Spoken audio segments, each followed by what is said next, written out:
ओम सूर्यदेवाय नमः। कल के अध्याय में आपने जाना था सूर्यदेव के प्रिय पुष्प, फल और दीपक। इसके साथ ही कल के अध्याय में आपने शुभ स्वप्नों का फल भी जाना था। आज के अध्याय में आप सुनिए सूर्यदेव के स्थानों का कथन और शाम के प्रति दुर्वासा मुनि का श्राप। सुमंतु मुनि कहते हैं कि राजा शनातिक इस प्रकार ब्रह्मा जी के उपदेश पाकर याज्ञवल्क्य मुनि ने सूर्य भगवान की आराधना की और सालोक्य मुक्ति पाई। इसीलिए आप भी सूर्य नारायण की आराधना कर परम पद को पाओ।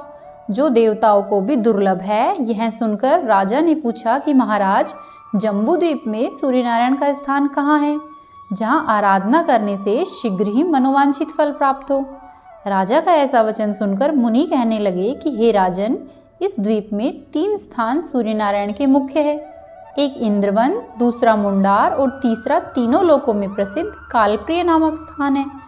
एक स्थान इस द्वीप में चंद्रभागा नदी के तट पर और भी है, जिसको सामपुर कहते हैं। वहाँ शाम की भक्ति से लोकानुग्रह के लिए सूर्य नारायण मित्र रूप में निवास करते हैं और जो भक्ति से पूजन करे वह उसको ग्रहण करते हैं। सुमंतु मुनि से यह सुनकर राजा शनातिक ने पूछा कि महाराज, वह शाम कौन था और किसका पुत्र था? सूर्य भगवान ने उसके ऊपर कैसे अनुग्रह किया?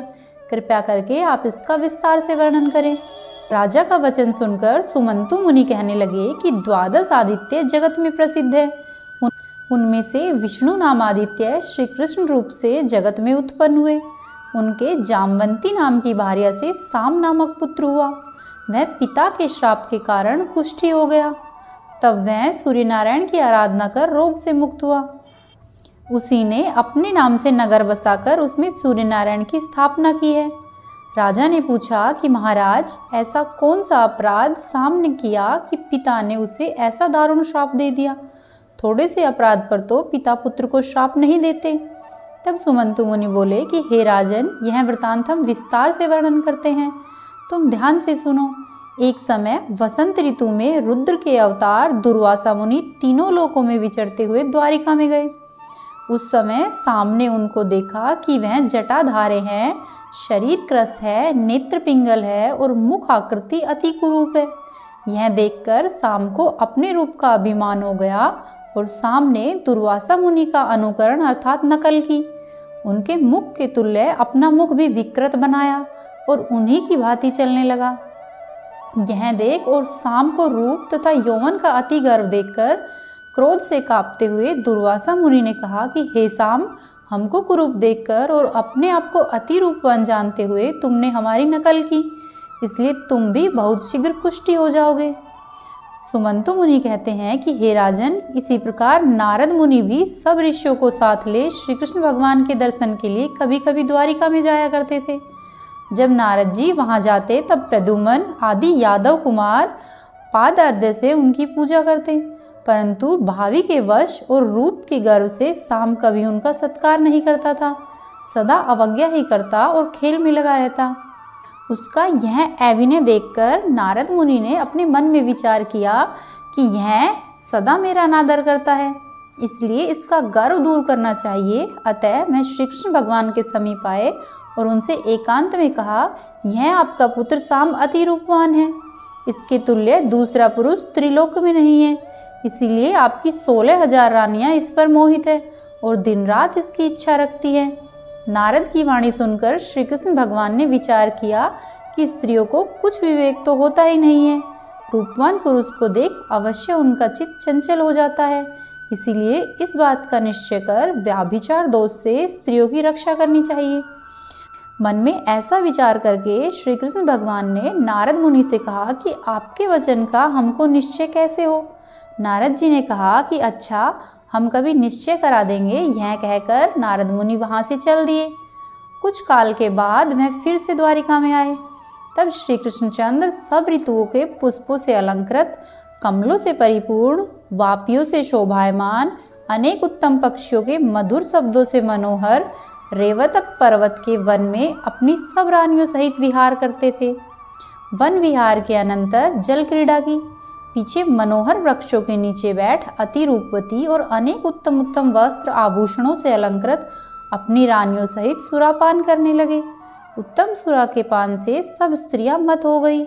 इसी अवसर पर नारद जी ने साम से कहा कि तुमको श्री कृष्णचंद्र बुलाते हैं, यहाँ वृथा क्यों बैठे हो। नारद जी की बात सुनकर साम श्री कृष्ण भगवान के समीप गया और प्रणाम कर सम्मुख खड़ा हो गया। वह नारद के छल को समझ नहीं सका।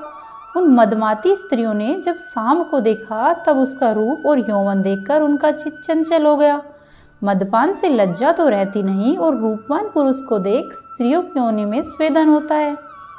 उत्तम वारुणा का पान, स्वादिष्ट भोजन, मनोहर एवं सुगंधित द्रव्य का शरीर में लगाना और अच्छे अच्छे वस्त्र आभूषण पहनना, इन सब से काम का उद्दीपन होता है। इसलिए यदि पुरुष स्त्री का पतिव्रत्य चाहे तो उसे सुरापान से बचावे। इस अवसर पर साम को पहले भेजकर पीछे पीछे नारद मुनि वहां आए। नारद को देखकर मद से विहल हुई स्त्रियां उठी और मुनि को प्रणाम किया। श्री कृष्ण भगवान ने भी देखा कि साम को देखकर सबका स्वेद स्खलित हुआ है और वस्त्रों को भेदन कर उनके आसनों पर गिरा है। बस श्री कृष्ण भगवान ने श्राप दिया कि तुम्हारा चित्त हमको छोड़कर दूसरे पुरुष में आसक्त हुआ, इसीलिए तुमको पतिलोक तथा स्वर्ग की प्राप्ति नहीं होगी और अंत में चोरों के वश में पड़ोगी।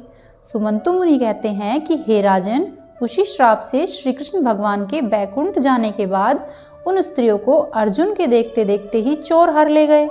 उनमें रुक्मणी, सत्यभामा और जामवंती आदि जो कि दृढ़ चित्त थी, वे ही इस श्राप से बची थी। इस प्रकार उन स्त्रियों को श्राप देकर उन्होंने साम को भी श्राप दिया कि तुम्हारा अति सुंदर रूप देखकर इनको क्षोभ हुआ है, इसीलिए तुम कुष्ठी हो जाओ।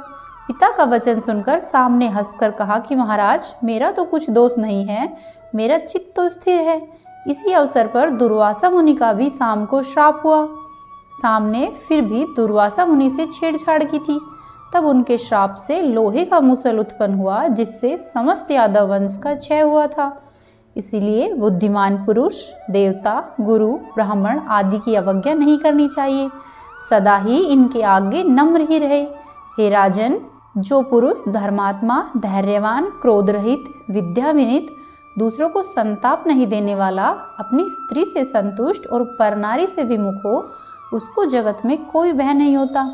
पुरुषों को चंद्रमा, चंदन, शीतल जल और ठंडी छाया से भी ऐसा आह्वान नहीं होता जैसा हित और मीठे वचन सुनने से होता है। हे राजन, इस प्रकार श्री कृष्णचंद्र और दुर्वासा मुनि के श्राप से साम का कुष्ठ हुआ। फिर भी सूर्य नारायण की आराधना कर साम ने रूप और आरोग्य को फिर से प्राप्त किया। तभी उसने अपने नाम का नगर बसाया और सूर्य भगवान की उसमें स्थापना की। प्रेम से बोलिए सूर्य भगवान की जय। अब आप सुनिए श्री सूर्य काष्टम। आदिदेव नमस्तुभ्यं प्रसिद्धं मम भास्करं, दिवाकर नमस्तुभ्यं प्रभाकर नमोस्तुते।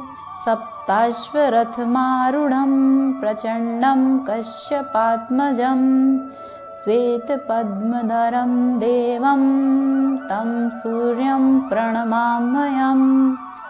लोहितं रथमारूढं सर्वलोकपितामहं, महापापहरं देवं तं सूर्यं प्रणमाम्यहम्।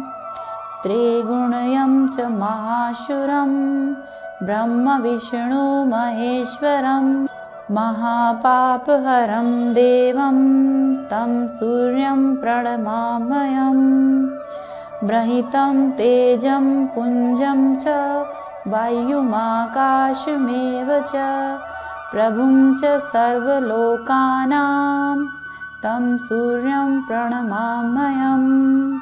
बन्धुकपुष्पं सङ्काशं हारकुण्डलभूषितम्, एकचक्रधरं देवं तं सूर्यं प्रणमाम्यहम्। तं सूर्यं जगत्कर्तारं महातेजं प्रदीपनं, महापापहरं देवं तं सूर्यं प्रणमाम्यहम्। तं सूर्यं जगतां नाथं ज्ञानविज्ञानमोक्षदं, महापापहरं देवं तं सूर्यं प्रणमाम्यहम्। बोलिए सूर्य भगवान की जय। यदि अच्छा लगा तो वीडियो को लाइक करें, चैनल को सब्सक्राइब करें और वीडियो को अवश्य ही शेयर करें और कमेंट बॉक्स में ओम सूर्य देवाय नमः अवश्य ही लिखें।